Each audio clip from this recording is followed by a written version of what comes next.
안녕하세요. 오늘 보내주신 학교 안전 관련 자료들 정말 잘 봤습니다. 네, 오늘은 이 자료들 바탕으로 해서 한국 학교 안전사고 현황, 그리고 핵심적인 예방, 대처 방안, 이런 것들 좀 깊이 이야기 나눠보려고 해요. 네, 좋습니다. 특히 이제 교육 현장에 계시거나 자녀를 두신 분들이라면, 바로 좀 적용해 볼 만한 내용들이 꽤 있을 겁니다. 통계부터 법적인 문제, 응급처치까지요. 네, 우선 그 학교 안전사고 정의부터 짚고 가는 게 좋겠죠? 아, 네네. 자료에 나와 있듯이 그 교육 활동 중에 학생, 교직원, 또 교육 활동 참여자에게 생명이나 신체에 피해를 주는 모든 사고, 그리고 학교장의 관리 감독하에 있는 업무가 원인이 돼서 발생하는 질병까지 포함하는 개념이거든요. 그렇군요. 업무로 인한 질병까지요. 네, 근데 이게 좀 안타깝게도 매년 발생률이 계속 증가하는 추세라고 하네요. 아, 증가 추세군요.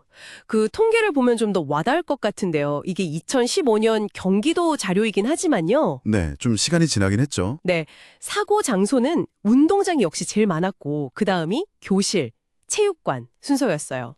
예상대로네요. 시간대는 역시 활동 많은 체육 시간, 그리고 쉬는 시간, 점심 시간, 이럴 때 사고가 잦았고요. 네, 사고 유형으로는 관절염자, 삐는 거요. 그게 제일 많았고, 그 다음이 골절, 그리고 찢어지는 상처, 열상이라고 하죠. 네, 맞습니다. 열상. 그런 순서였는데 여기서 진짜 좀 주목해야 할 데이터가 하나 있어요. 어떤 건가요? 한 연구 결과를 보면요.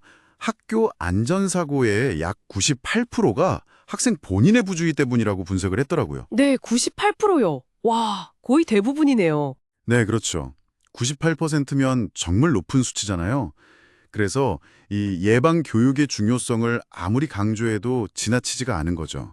와, 98%가 학생 부주의라 그러면 예방 교육 방식도 좀 달라져야겠네요. 그냥 조심해라 이렇게 말로만 하는 것보다는 네, 효과가 좀 떨어지죠. 보내주신 자료에서도 강조하는 것처럼 실제 사례, 신문 기사라든지 안전공제회 사례집 같은 걸 활용하는 게 훨씬 효과적이겠어요. 맞습니다.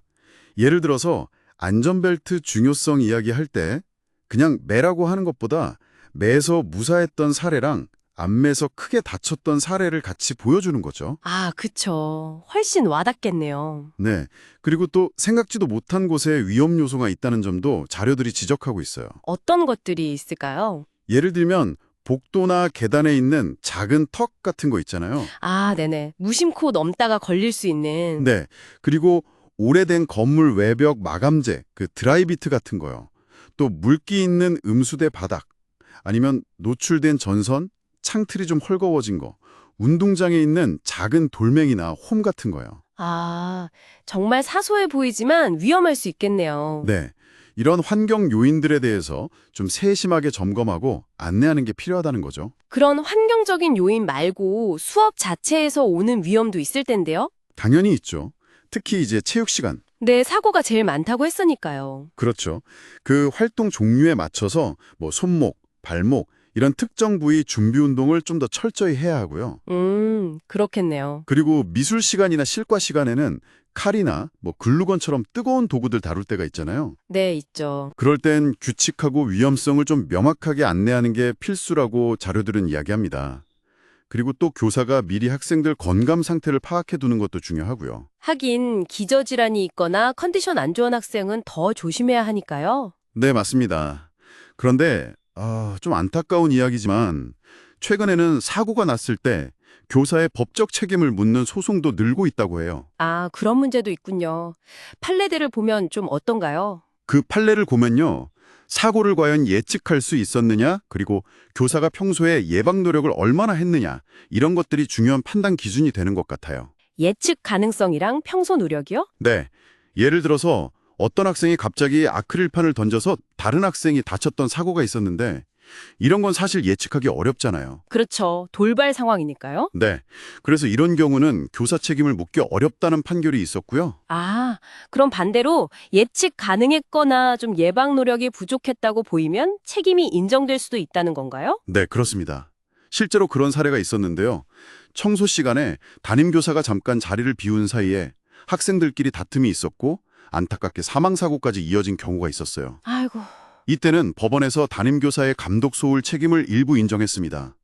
평소에 학생들 관계나 갈등 요소를 좀 파악하고 적극적으로 개입하려는 노력이 중요하게 여겨진 거죠. 그렇군요.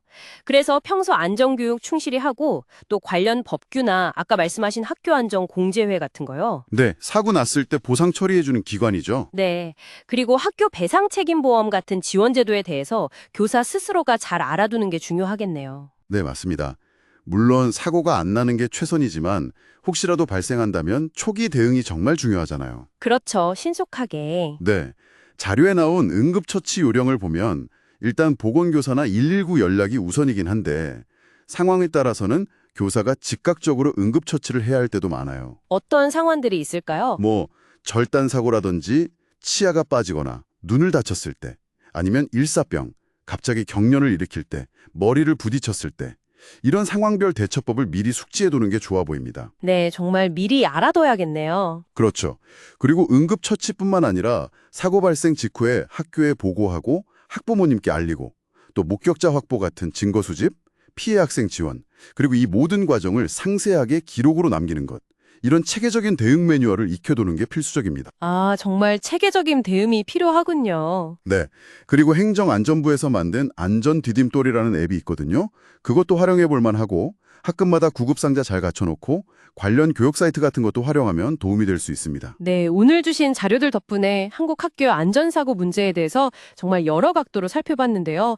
정리해보면 결국 구체적인 사례 중심의 교육, 그리고 세심한 환경 관리, 또 수업별 위험 요소를 미리 인지하는 것, 그리고 만일의 사태에 대비해서 응급처치나 대처 능력을 갖추는 것, 이게 다 중요하겠네요.